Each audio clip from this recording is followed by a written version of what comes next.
Hello प्यारे साथियों, कैसे हैं आप सब। आशा है आप सब स्वस्थ होंगे, मस्त होंगे और अपनी तैयारी में व्यस्त होंगे।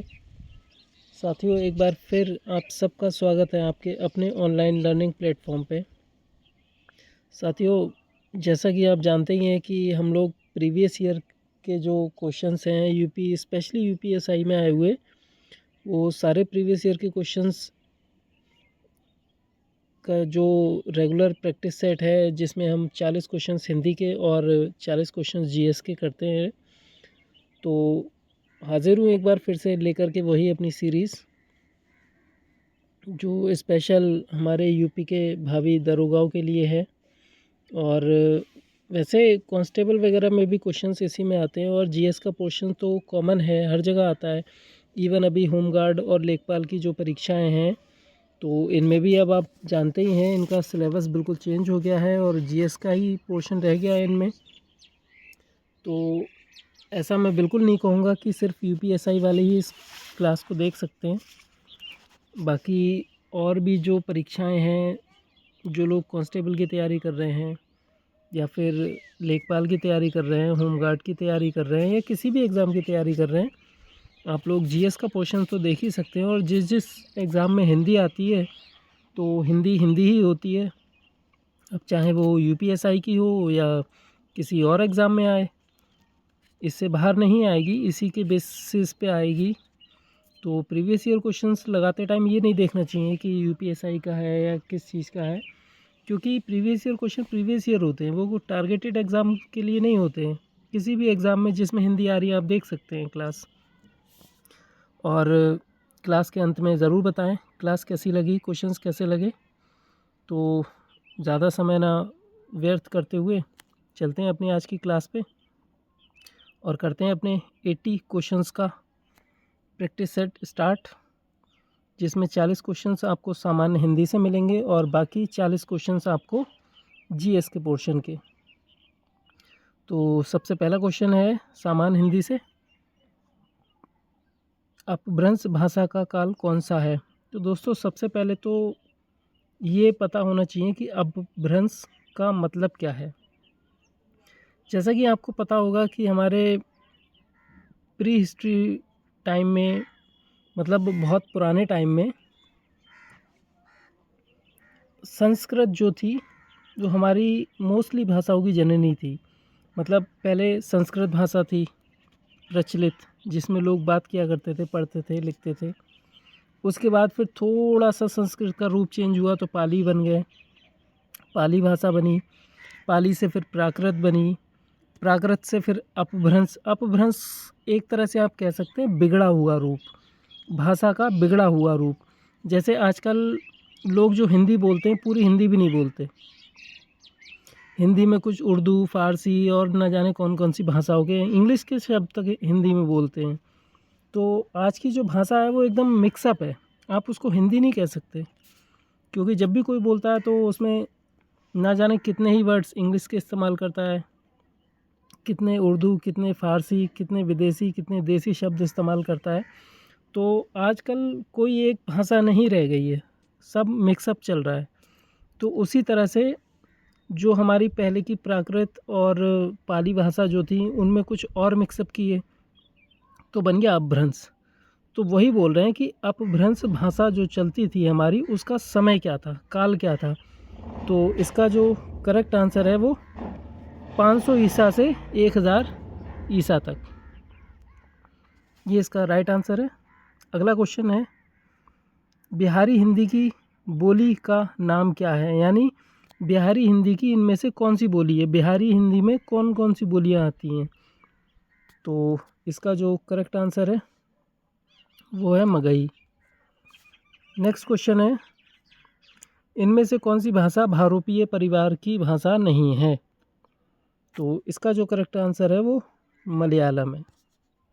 ये द्रविड़ परिवार की भाषा है, बाकी सब भारोपीय की है। आदिकाल का संभावित समयारंभ कौन सा माना गया है। मतलब आदिकाल कौन से समय को माना गया है, कब से शुरू हुआ था। तो आदिकाल माना गया था 1050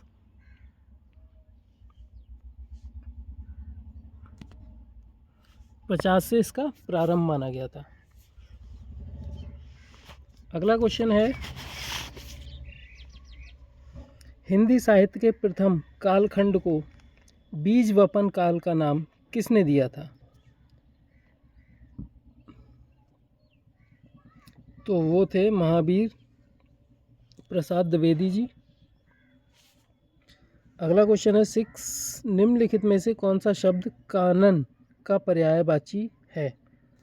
तो कानन हम वन को कहते हैं, अरण्य भी कहते हैं वन को, कानन भी कहते हैं।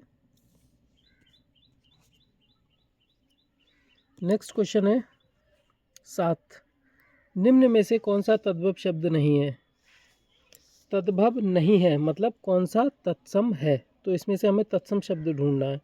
निष्ठुर है, निडर है, नाई है, नया है, तो इसमें जो है निष्ठुर यही हमारा तत्सम है, बाकी सब तद्भव हैं। और निष्ठुर का जो तद्भव होता है वो निठुर होता है, निठुर। क्वेश्चन नंबर 8, इनमें से अंगरखा शब्द क्या है? मतलब कौन सी भाषा का शब्द है अंगरखा? तो अंगरखा जो है वो हमारा एक तद्भव शब्द है।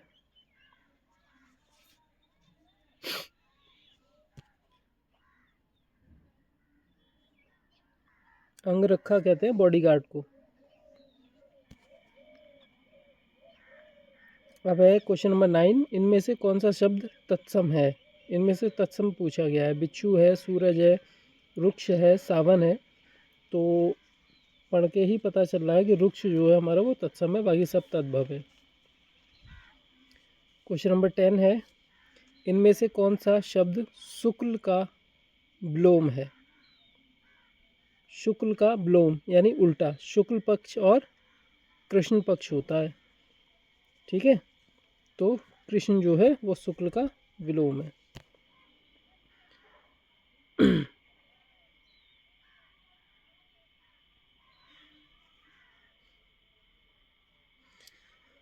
अगला क्वेश्चन है 11, निम्नलिखित में से कौन सा शब्द उत्कर्ष का विलोम है? उत्कर्ष का विलोम अपकर्ष होता है।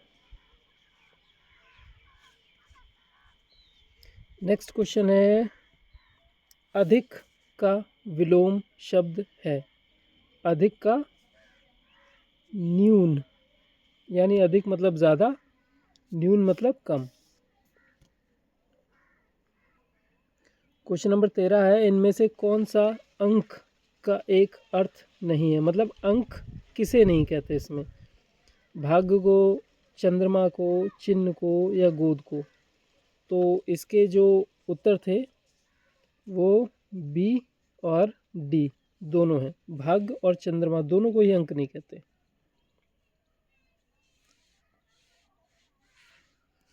नेक्स्ट क्वेश्चन है, सब में व्याप्त रहने वाला वाक्यांश के लिए यानी अनेक शब्दों के लिए एक शब्द बताना है आपको। सब में व्याप्त रहने वाला क्या होता है? सर्वव्यापी। यहाँ इन्होंने थोड़ा जो है इसकी वोकेबलरी के साथ भी छेड़खानी की है, तो ध्यान से देख लीजिएगा। ये सर्वव्यापी और ये सर्वव्यापी, लेकिन सही जो होता है वो सर्वव्यापी होता है। इसकी वर्तनी का ध्यान रखिएगा। यहाँ दो दो जगह से खेल रहा है, दो तरफ से अटैक कर रहा है आप पे। एक तो अनेक शब्दों के लिए एक शब्द पूछ रहा है, ऊपर से फिर उसकी वर्तनी भी अलग अलग दे रखी है, मतलब दो टेस्ट ले रहा है एक ही क्वेश्चन में। क्वेश्चन नंबर 15 है, हर काम को देर से करने वाला इस वाक्यांश के लिए उपयुक्त शब्द क्या है? तो इसके लिए है दीर्घ सूत्री। कुछ लोग होंगे जो यहाँ विलंबी को भी कहेंगे, लेकिन विलंबी एक तरह से देर के लिए कहेंगे, देर करने वाले को नहीं। देर मतलब टाइम का जो वो है, टाइम को एक्सटेंड करने वाली बात, मतलब कोई काम देर से हो तो उस देर को विलंब कहते हैं, ना कि देर करने वाले को विलंबी। नेक्स्ट है 16वां, निम्नलिखित में से कौन सा शब्द स्त्रीलिंग है? नगर कहाँ पे है? ये देश कौन सा है? ये झील कहाँ है? और ये द्वीप किस जगह है? तो इसमें जो सही है, झील लंबी है या झील बहुत गहरी है। ठीक है, तो इस तरह से प्रयोग करके हम पता लगा सकते हैं कि झील इसमें स्त्रीलिंग शब्द है। क्वेश्चन नंबर 17 है, निम्नलिखित में से एक वचन शब्द कौन सा है? दर्शन, नदी, घरों, लताओं। घरों लताओं तो एक वचन हो ही नहीं सकते। नदी और दर्शन, दर्शन हुए, तो दर्शन हमेशा प्लूरल में आता है यानी बहुवचन में आता है, तो एक वचन हमारा इसमें नदी है। चलते हैं अगले क्वेश्चन की तरफ। क्वेश्चन नंबर 18, राम संज्ञा का कौन सा प्रकार है? ये तो सभी को पता है, व्यक्तिवाचक संज्ञा है। किसी व्यक्ति के, वस्तु के या स्थान के नाम को व्यक्तिवाचक संज्ञा कहते हैं, तो ये व्यक्तिवाचक संज्ञा हो गई। क्वेश्चन नंबर 19 है, जैसे वह आया वैसे ही चला गया। जैसे वैसे, इस वाक्य में अधोरेखित शब्दों में सर्वनाम का प्रकार लिखिए। कौन से सर्वनाम है इसमें? प्रश्नवाचक है, पुरुषवाचक है, संबंधवाचक है या निश्चयवाचक है? तो जैसे वैसे, जितना उतना, इस तरह के जब शब्द वाक्य में मौजूद होते हैं तो वहाँ संबंधवाचक सर्वनाम होता है।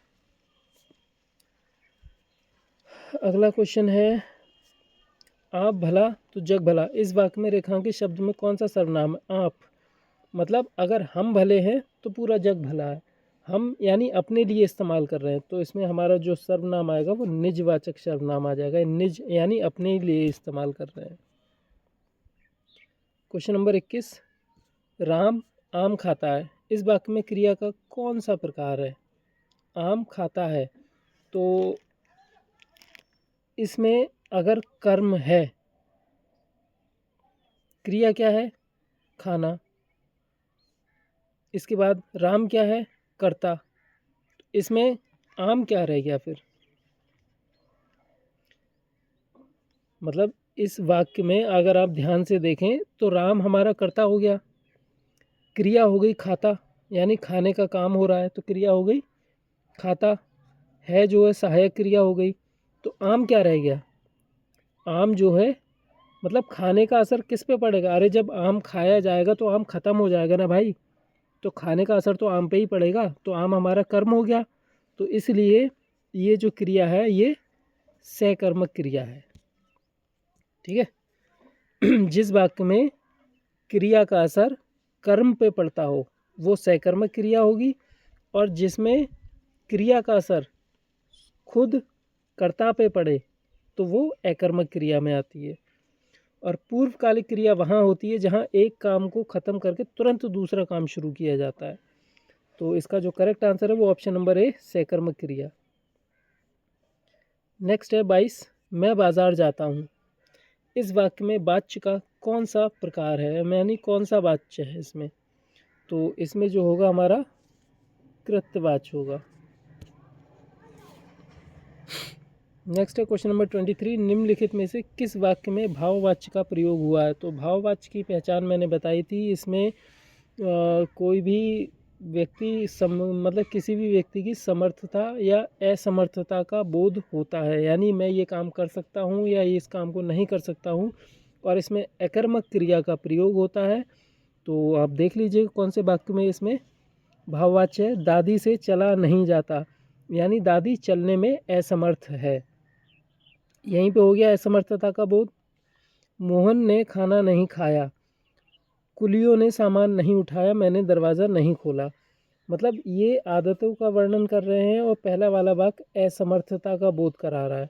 दादी से चला नहीं जाता, किसी भी वजह से उनके पैरों में दर्द है या कुछ भी है, लेकिन फ़िलहाल चलने में असमर्थ हैं, तो हमारा पहला वाला बात भाववाच्य है। चलते हैं अगले क्वेश्चन पे। उपसर्ग का प्रयोग कहाँ किया जाता है? उपसर्ग शब्द के शुरू में लगता है, शब्द के अंत में लगता है या बीच में लगता है? तो मैंने आपको बताया था शब्द में उपसर्ग हमेशा शब्द से पहले लगता है,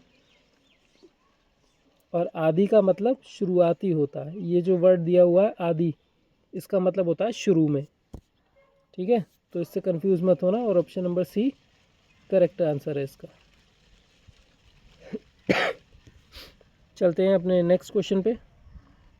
क्वेश्चन नंबर 25, किस शब्द में अन उपसर्ग का प्रयोग हुआ है? अनुपम, अनुपम, अनुचित, अनिच्छा, अनुगमन।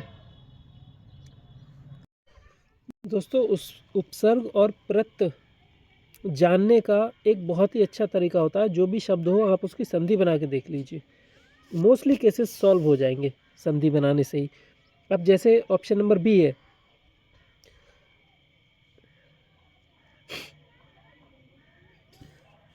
तो इसमें अगर हम संधि बनाएं तो अन उचित 2 खंडों में टूट गया, ठीक है।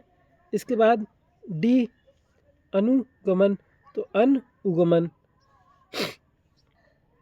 तो इस तरह से अगर हम बना के देखें तो हमें पता लग जाएगा कि इसमें अन उचित और अनिच्छा, अनुपम, मोस्टली केसेस सॉल्व हो जाते हैं इस तरह से। तो अगर आप इस तरह से बना के देखेंगे तो आपको पता लग जाएगा कि अनुगमन जो है इसमें अन धन गमन, इसमें जो है आपका वो अन जो है उपसर्ग ये इस्तेमाल नहीं हुआ है, क्योंकि अनुपम में अगर हम संधि बनाएं तो अन धन उपम, ठीक है। और अनुचित में करें तो अन धन उचित, और अनि इच्छा में करें तो अन धन इच्छा। तो इन तीनों में तो अन आ रहा है उपसर्ग, लेकिन अनुगमन में नहीं होगा, क्योंकि अनु और गमन 2 अलग अलग वर्ड हो गए। अगर आप कहें अन धन उगमन, तो उगमन का कोई अर्थ नहीं होता, पूरा शब्द होता है, मूल शब्द जो होता है वो गमन होता है, और अनु अलग हो जाएगा, ठीक है। तो इसमें अगर कहने मतलब साफ साफ कहा जाए तो इसमें अन नहीं अनु है उपसर्ग अनुगमन में, और वो वही पूछ रहा है जिसमें अन नहीं है, ठीक है। आशा है कि आपको बात समझ आई होगी। और क्वेश्चन नंबर 26 है, यथाशक्ति यानी शक्ति के अनुसार। इसको अगर हम थोड़ा एक्सपेंड करें इस वर्ड को, यथाशक्ति को थोड़ा और बड़ा करके देखें तो ये होगा शक्ति के अनुसार। और आपको अच्छी तरह से पता चल गया होगा कि इसमें जो है हमारा अव्ययी भाव समास है, क्योंकि जिन शब्दों में किसी उपसर्ग का इस्तेमाल होता है वो हमारे अव्ययी भाव समास में जाते हैं। तो करेक्ट आंसर इसका डी हो गया। चलते हैं नेक्स्ट क्वेश्चन 27, निम्न में से विराम चिन्ह का प्रकार कौन सा नहीं है? विवरण है, उपदेशक है, लाघव है, निर्देशक है। तो उपदेशक हमारा कोई विराम चिन्ह नहीं होता, तो ऑप्शन सी हमारा सही आंसर है। नेक्स्ट है क्वेश्चन नंबर 28, विभाव के 2 प्रकार कौन से हैं? तो विभाव हमारे जो हैं वो आलंबन और उद्दीपन 2 प्रकार के होते हैं।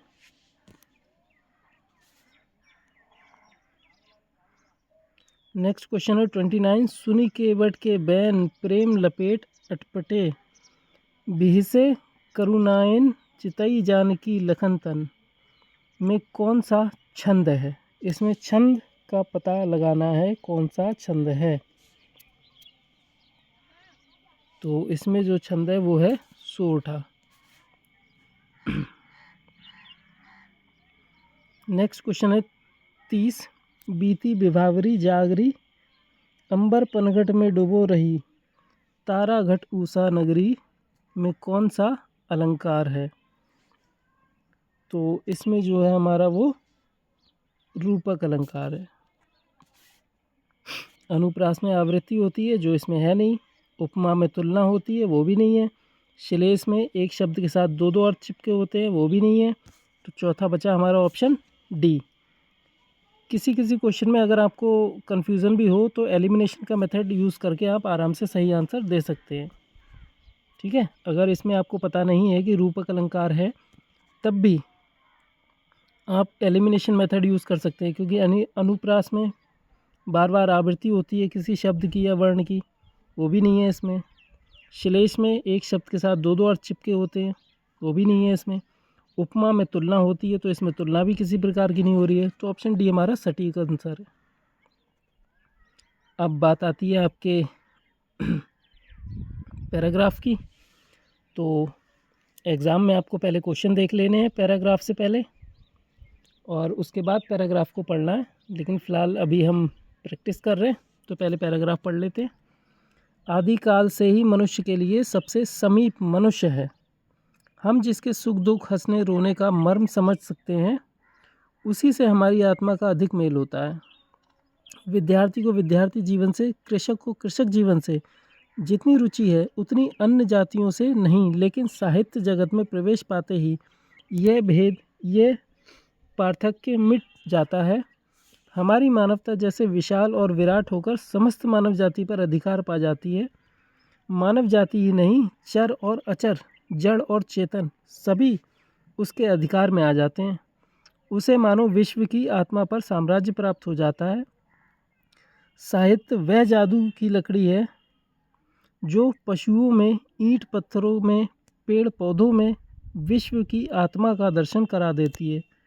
मानव हृदय का जगत प्रत्यक्ष जगत जैसा नहीं है। हम मनुष्य होने के कारण मानव जगत के प्राणियों में अपने को अधिक पाते हैं, उनके सुख दुख हर्ष विषाद से ज़्यादा विचलित होते हैं। साहित्यकार का संवेदना जगत अपेक्षाकृत विस्तार लिए होता है। सच्चे साहित्यकार का यही लक्षण है कि उसके भावों में व्यापकता हो, उसका विश्व की आत्मा के साथ ऐसा सामंजस्य स्थापित हो गया हो कि उसके भाव प्रत्येक प्राणी को अपने ही भाव प्रतीत हों। तो ये था हमारा पैराग्राफ। थोड़ा लंबा था आज, लेकिन आसान था। तो अब चलते हैं क्वेश्चंस की ओर। और 31 जो यानी पहला क्वेश्चन है जो इस पैराग्राफ से,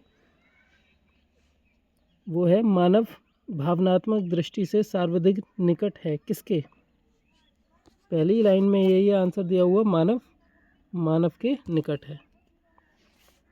अगला क्वेश्चन है, मनुष्य मनुष्य के सर्वाधिक निकट इसलिए है क्योंकि एक मनुष्य दूसरे मनुष्य के हर्ष विषाद के रहस्य का उद्घाटन कर सकता है, हर्ष विषाद को साहित्यिक अभिव्यक्ति दे सकता है, हर्ष विषाद को समन्वित कर सकता है, या हर्ष विषाद का रहस्य समझ सकता है।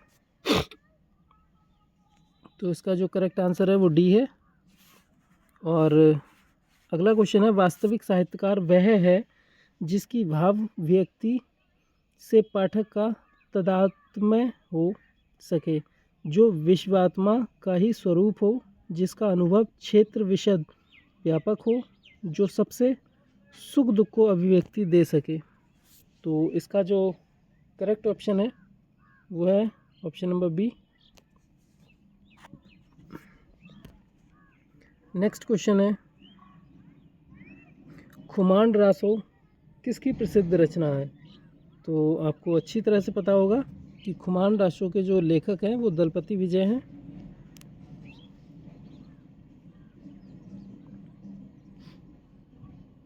नेक्स्ट क्वेश्चन है 35, निम्न में से कौन सी रचना प्रेमचंद्र की नहीं है। गबन है, सेवा सदन है, शतरंज के खिलाड़ी है, टेढ़े मेढ़े रास्ते हैं। तो इसमें जो हमारी ये टेढ़े मेढ़े रास्ते हैं ये प्रेमचंद्र जी की नहीं है, बाकी तीनों प्रेमचंद्र जी की हैं। बाकी और भी हैं, गोदान, गबन, सेवा सदन, और इनकी एक अधूरी रचना थी जिसका नाम था मंगलसूत्र, जो अधूरी रह गई थी। चलिए चलते हैं 36 क्वेश्चन पे। गोरी सोवे सेज पर मुख पर डोर केस डारे केस, यह किसका प्रसिद्ध कथन है। तो ये कथन है अमीर खुसरो का। क्वेश्चन नंबर 37 है, भारत का प्रथम समाचार पत्र कौन सा था। तो भारत का जो प्रथम समाचार पत्र था वो था बंगाल गजट। पहला समाचार पत्र बंगाल गजट। क्वेश्चन नंबर 38, इनमें से कौन सा शब्द संयोग का विपरीतार्थक है, यानी संयोग का विलोम पूछ रहा है। तो संयोग का विलोम जो होता है वियोग होता है। ऑप्शन सी करेक्ट आंसर है।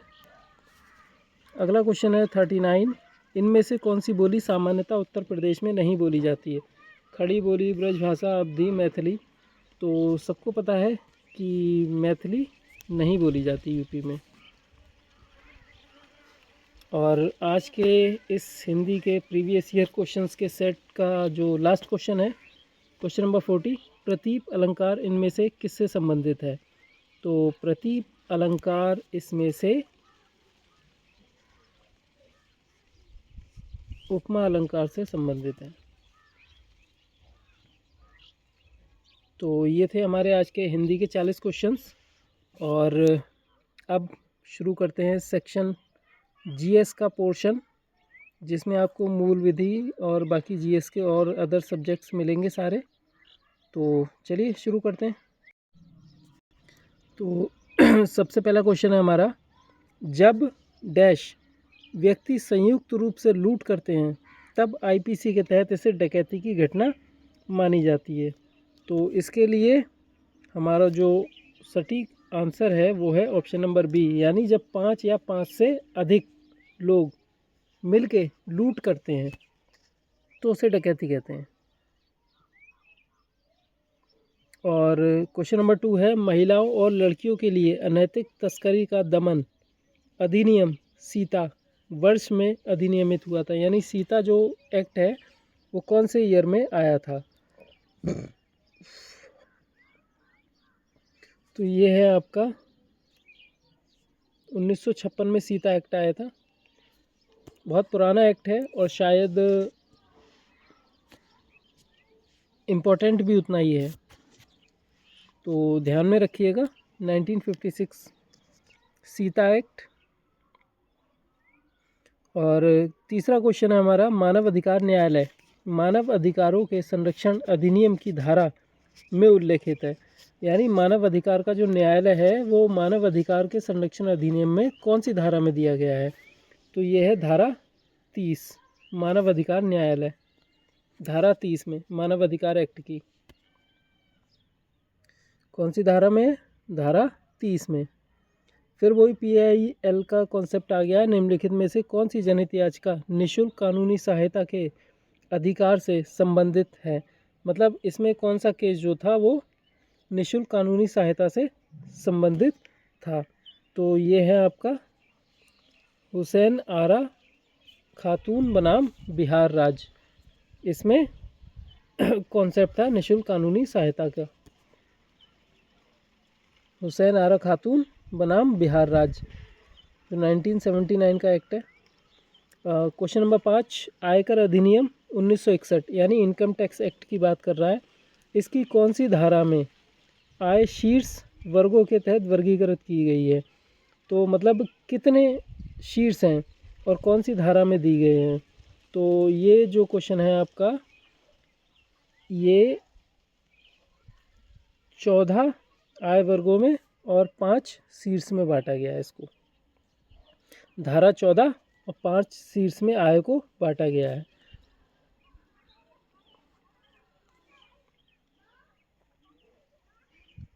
चलते हैं अगले क्वेश्चन पे। क्वेश्चन नंबर 6, मोटर वाहन संशोधन अधिनियम 2019 के तहत नए यातायात नियमों के अनुसार माल वाहन के अधिक लदान पर इतने का जुर्माना लगता है। कितने का? तो इसमें है हर टन पे, यानी अगर 1 टन ओवरलोडिंग की है तो 2000 रुपये देने पड़ेंगे। हर टन के हिसाब से 2000 रुपये जुर्माना लगता है। अगला क्वेश्चन है 7, सामान्य परिस्थितियों में निरुद्ध किए गए एक व्यक्ति को कितने दिनों में सूचित किया जाना चाहिए कि किस आधार पर आदेश दिया गया है? तो ये है इसका जो सही राइट आंसर है वो 5, यानी 5 दिनों के अंदर अंदर उसे आप बताएंगे कि आपने उसको क्यों निरुद्ध किया है।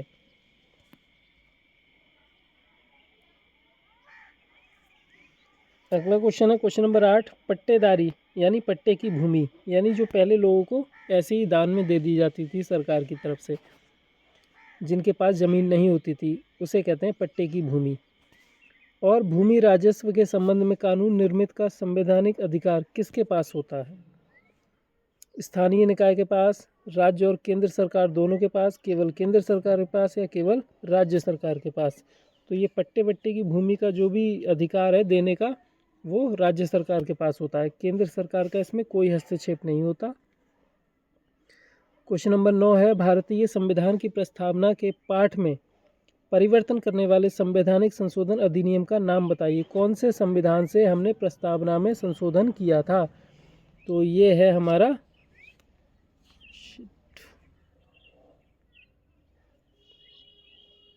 42वां संविधान संशोधन, जिससे हमने प्रस्तावना में 3 शब्द जोड़े थे, जिनको शॉर्टकट से अगर आप याद करना चाहें तो उसकी शॉर्टकट SPA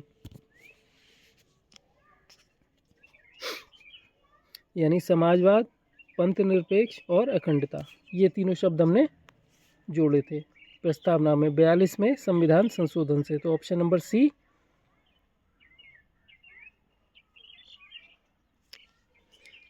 अगला क्वेश्चन है क्वेश्चन नंबर 10, भारतीय संविधान का कौन सा अनुच्छेद राज्य को किसी नागरिक या विदेशी को किसी भी प्रकार की उपाधि से सम्मानित करने से रोकता है? मतलब कौन से अनुच्छेद में कहा गया है कि यदि आप राज्य सरकार के तहत कोई सेवा में हैं तो आप किसी अन्य देश से कोई भी उपाधि ग्रहण नहीं करेंगे?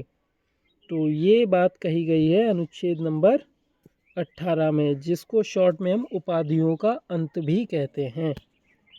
ठीक है। अगला क्वेश्चन है क्वेश्चन नंबर 11, भारतीय संविधान का भाग 4A किससे संबंधित है? तो भाग 3 में मौलिक कर्तव्य बताए थे मैंने, और भाग 4 में मौलिक अधिकार बताए थे, और भाग 4 में ही राज्य के नीति निर्देशक तत्व हैं, लेकिन 4A में हमारे मौलिक कर्तव्य हैं, इसलिए option number B correct answer होगा। केंद्रीय सतर्कता आयोग की नियुक्ति कौन करता है? तो नियुक्ति के संबंध में मोस्टली ज़्यादातर लोगों की नियुक्ति भारत के राष्ट्रपति जी ही करते हैं। अगर इसका आपको आंसर करेक्ट एक्यूरेट पता ना हो तो आप तुक्का भी लगा सकते हैं राष्ट्रपति जी पे। अगला क्वेश्चन है क्वेश्चन नंबर 13, और क्वेश्चन नंबर 13 कहता है कि ऐसा कौन सा मामला है जिसमें उच्चतम न्यायालय यानी सुप्रीम कोर्ट द्वारा कार्यकारी शक्ति के दायरे पर विस्तृत चर्चा की गई थी? तो ये केस आपको याद रखना पड़ेगा, ये है राम जवाया बनाम पंजाब सरकार, राम जवाया बनाम पंजाब सरकार, जिसमें शक्ति के दायरे पर विस्तृत चर्चा की गई थी। अगला क्वेश्चन है 14, और क्वेश्चन नंबर 14 कहता है भारतीय संसद समूह का पदेन अध्यक्ष कौन होता है जो भारत की संसद और विश्व की विभिन्न संसदों के बीच एक कड़ी है? तो ये हमारे होते हैं लोकसभा अध्यक्ष।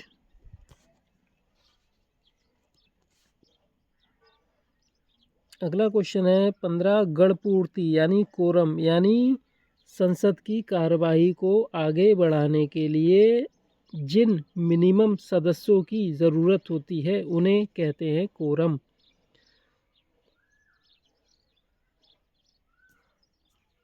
तो पीठासीन अधिकारी समेत कितने सदस्य होने चाहिए? वैसे तो 1/10 होता है, यानी लोकसभा की जो टोटल सीटें हैं उनका 1/10, ठीक है, लेकिन यहाँ 25 सदस्य दे रखे हैं।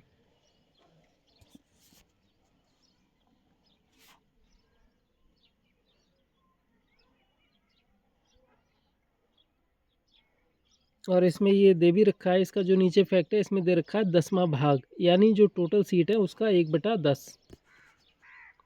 अब इन्होंने यहाँ 250 सीट ली हैं इसलिए 25 दे रहे हैं, लेकिन हमारी यूपी में इस वक्त 403 सीटें हैं विधानसभा की। तो अगर विधानसभा के हिसाब से हम देखें तो विधानसभा का जो कोरम होगा वो 403 का 1/10वां पॉइंट, 10वां हिस्सा, ठीक है, अगर हम विधानसभा के संदर्भ में बात करें तो।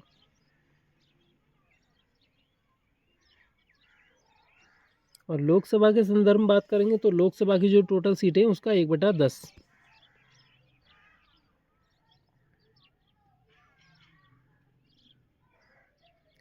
तो चलते हैं क्वेश्चन नंबर 16 पे। नगर निगम की बैठकों की अध्यक्षता कौन करता है? नगर निगम की अध्यक्ष, नगर निगम की जो बैठकें होती हैं उनकी अध्यक्षता, तो उनकी अध्यक्षता मेयर यानी महापौर करता है, यानी नगर का जो हेड होता है।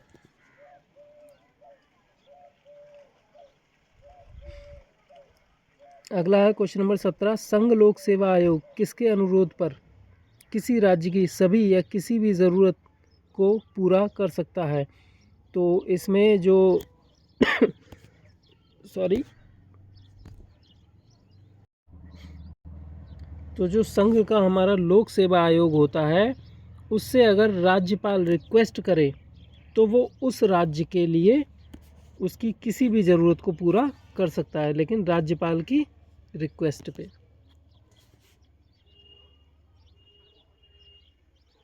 अगला क्वेश्चन है 18। संघ लोक सेवा आयोग के अध्यक्ष और अन्य सदस्यों की नियुक्ति कौन करता है? तो नियुक्ति के संबंध में मैंने आपको बताया ही था, ज़्यादातर लोगों की नियुक्ति हमारे भारत के राष्ट्रपति जी करते हैं, और नहीं भी हो तो इस क्वेश्चन का एक्यूरेट आंसर याद कर लीजिएगा। अगला है क्वेश्चन नंबर 19। भारत के राष्ट्रपति के पद का चुनाव कौन आयोजित करता है? तो राष्ट्रपति के पद का चुनाव जो आयोजित करते हैं वो उसके लिए भारत निर्वाचन आयोग बैठे हैं, उनका यही काम है। अगला क्वेश्चन है क्वेश्चन नंबर 20। भारतीय संविधान की किस अनुसूची में भारत के राष्ट्रपति को पारिश्रमिक भत्ते और विशेषाधिकारों से संबंधित प्रावधान है? तो वो है द्वितीय अनुसूची में। अगला है क्वेश्चन नंबर 21।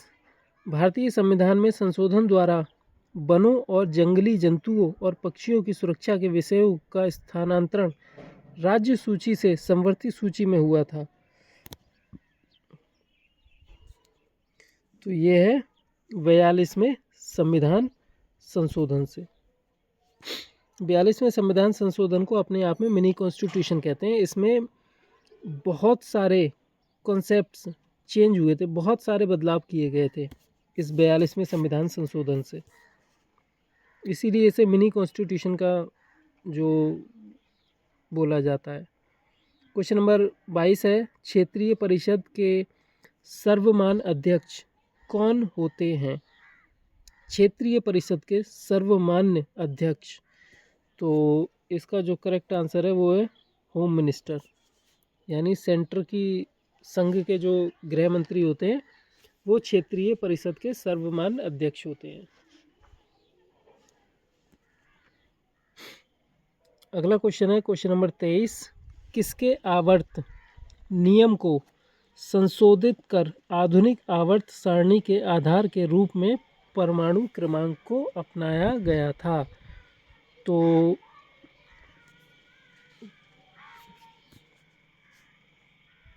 ये जो आपके थे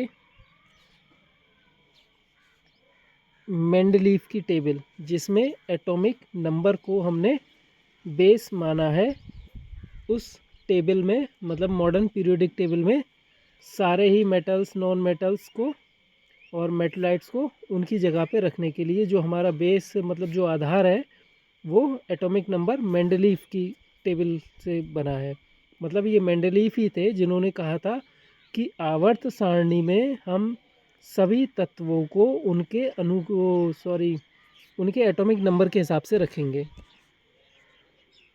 ठीक है।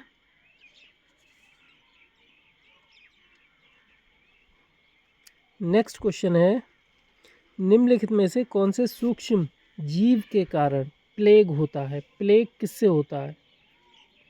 तो प्लेग का जो मेन कारण है वो है जीवाणु।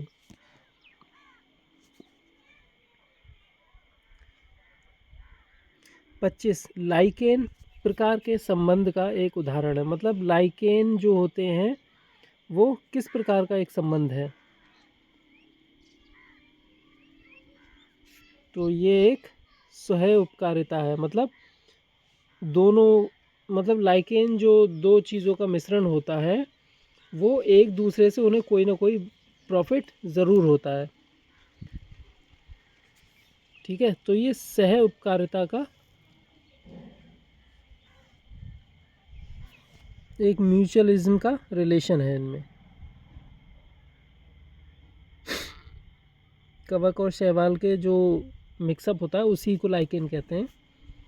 और नेक्स्ट क्वेश्चन हमारा क्वेश्चन नंबर 26, 1932 में अखिल भारतीय हरिजन संघ की स्थापना किसने की थी? तो हरिजन संघ की स्थापना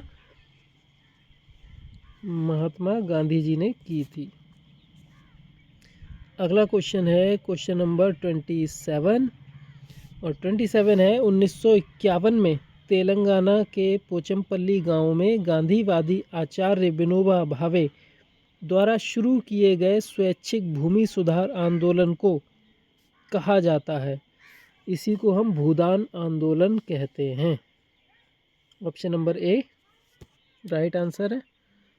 नेक्स्ट क्वेश्चन है 28, भारतीय रिजर्व बैंक की स्थापना किस वर्ष की गई थी?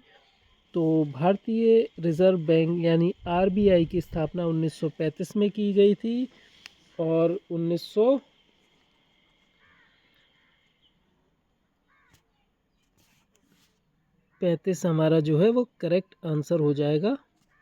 चलते हैं अपने अगले क्वेश्चन पे, और एक क्वेश्चन है मेरा इसी क्वेश्चन पे बेस्ड, 28 क्वेश्चन पे बेस्ड। आपको ये बताना है कि भारतीय रिजर्व बैंक को नेशनलाइज्ड यानी राष्ट्रीयकरण कब हुआ था? इसकी स्थापना तो 1935 में हुई थी, लेकिन इसका राष्ट्रीयकरण कब किया गया था, यानी गवर्नमेंट ने इस बैंक को अपने अंडर में कब लिया था, ये आपको बताना है कौन सी सन में हुआ था। अपना आंसर कमेंट बॉक्स में ज़रूर बताएं। चलते हैं नेक्स्ट क्वेश्चन है 29, 2020-21 के बजट के अनुसार एग्री वेयर हाउसिंग की मैपिंग और जियो टैगिंग किसके द्वारा की जाएगी? तो इसका जो करेक्ट आंसर है वो है ऑप्शन नंबर सी, राष्ट्रीय कृषि और ग्रामीण विकास बैंक के द्वारा यानी नाबार्ड के द्वारा।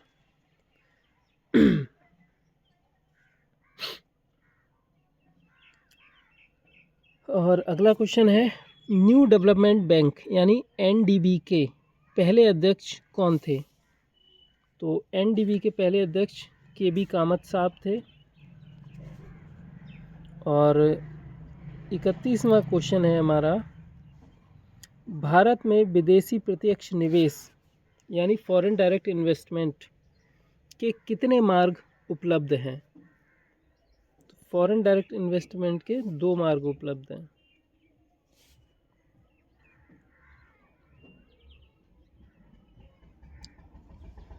क्वेश्चन नंबर 32 है, भारत में जनसंख्या इतिहास में किस अवधि को स्थिर अवस्था कहा जाता है? यानी कौन सा पीरियड है जिसको स्थिर अवस्था कहा जाता है? तो वो पीरियड है हमारा 1901 से लेकर 1921 तक। नेक्स्ट क्वेश्चन है, किस प्रकार के ज्वालामुखी को पृथ्वी के सभी ज्वालामुखियों में सबसे बड़ा जाना जाता है? तो ये है ढाल ज्वालामुखी को। नेक्स्ट है क्वेश्चन नंबर 34, डैश ने भारत रूस संयुक्त प्रौद्योगिकी मूल्यांकन और त्वरित व्यवसायीकरण कार्यक्रम शुरू किए हैं? तो ये हैं आपके विज्ञान और प्रौद्योगिकी विभाग, मतलब भारत और रूस के जो विज्ञान और प्रौद्योगिकी विभाग हैं इन्होंने कुछ संयुक्त कार्यक्रम शुरू किए हैं। क्वेश्चन नंबर है 35, निम्नलिखित में से कौन सा नृत्य उत्तर प्रदेश की शास्त्रीय नृत्य शैली है? भरतनाट्यम है, कथक है, ओडिसी है, कुचिपुड़ी है। सिंपल वर्ड्स में बोला जाए तो आपसे उत्तर प्रदेश का क्लासिकल डांस यानी शास्त्रीय नृत्य पूछ रहा है तो वो है कथक। कुचिपुड़ी आंध्र प्रदेश का है, ओडिसी उड़ीसा का है, भरतनाट्यम तमिलनाडु का है। मोहिनी अट्टम भी है तमिलनाडु के 2 क्लासिकल डांस। क्वेश्चन नंबर 36 है, उत्तर प्रदेश से कुछ जिलों को अलग करके उत्तराखंड का गठन कब किया गया था, यानी उत्तराखंड कौन सी ईयर में बनाया गया था, उत्तराखंड का गठन कौन सी ईयर में हुआ था, तो वो हुआ था 2000 में, 9 नवंबर 2000 को। क्वेश्चन नंबर 37 है, फेसबुक को मूल रूप से किस नाम से लॉन्च किया गया था, तो फेसबुक को द फेसबुक के नाम से लॉन्च किया गया था।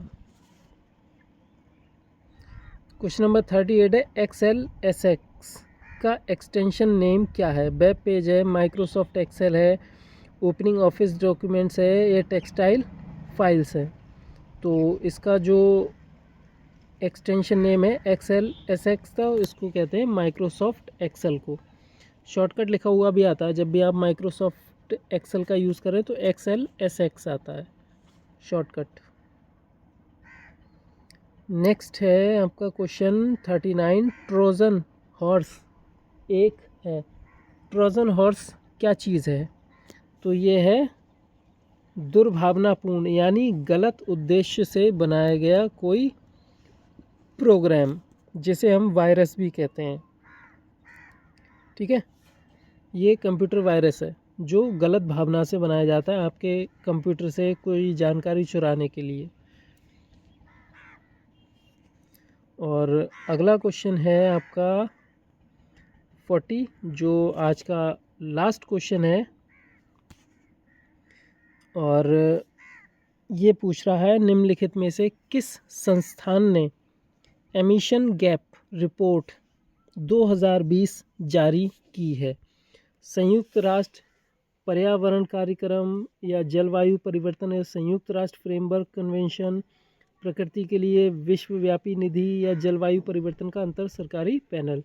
तो एमिशन गैप का मतलब है आपका एक तरह से आप अपने याद के लिए समझ सकते हैं, जैसे किसी चीज़ में से कोई हानिकारक गैस निकलती है तो उसको एमिशन बोलते हैं, तो वहाँ से आप कनेक्ट करके इसको याद रख सकते हैं।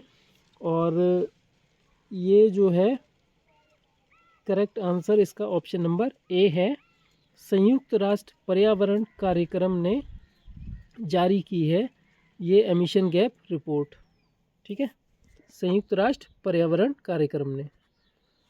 तो आशा है कि आपको आज के क्वेश्चंस कुछ नया सिखा के ही जाएंगे, और इसी तरह की क्लासेस के लिए जुड़े रहें इस चैनल के साथ। और प्रॉमिस है मेरा कि आपके एग्ज़ाम से पहले मैं आपको मोस्टली जो भी प्रीवियस ईयर क्वेश्चंस हैं, स्पेशली UPSI के जो प्रीवियस ईयर आए हुए हैं, सारे के सारे क्वेश्चंस आपकी नज़रों के सामने से निकालने में मैं कामयाब हो जाऊंगा, जिससे कि अगर आप इसका रिवीजन करके जाएं एग्ज़ाम में, तो प्रीवियस ईयर क्वेश्चन अगर कोई भी आ जाता है सेम टू सेम आपके एग्ज़ाम में, तो आप उसका आंसर दे सकेंगे।